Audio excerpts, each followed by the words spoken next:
Australia isn't just in the southern hemisphere of the world, but it is also the sixth largest country in the world. 3 of the world's biggest oceans surround it. If you want to find this large island, just look south of Papua New Guinea and Indonesia. Cities don't take up much of the space in Australia and are found mainly along the coast. Almost 90% of the country is covered with vegetation, and of those plants, most cannot be found anywhere else in the world. Included in that group is the golden wattle, which is the Australian flower.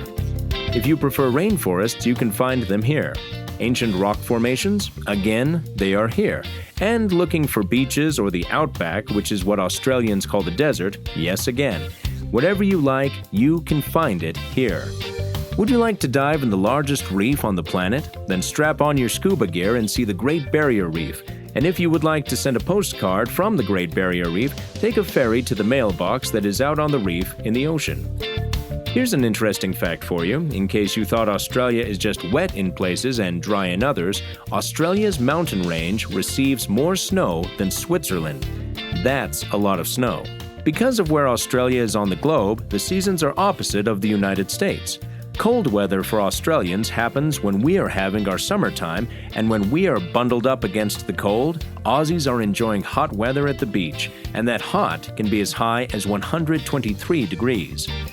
Cattle and sheep ranches are called stations, and the largest one in Australia is bigger than the European country of Belgium. English is spoken most everywhere, but Australia is willing to accommodate just about everyone because 200 different languages are spoken here. Wheat, rice, oranges, bananas, and grapes are some of the crops that grow well in Australia and make up much of the diet. Beef, lamb, and pork are popular, but have you ever eaten kangaroo meat? You can get it off the shelf in Australia. It is considered a healthier meat than beef or lamb.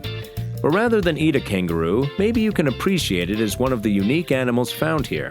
Other special animals to Australia are the koala, emu, kookaburra, and platypus. Dangerous snakes and 750 different kinds of reptiles live here. Oh, and let's not forget the 1,500 kinds of spiders and 4,000 kinds of ants. In case you thought the Tasmanian devil was just a cartoon someone thought up, think again. It really does exist in Australia and is extremely dangerous. If you plan to visit Australia, be prepared to experience many different cultures, animals, plants, and geology. And if someone offers you a biscuit, say yes. That's what Aussies call a cookie.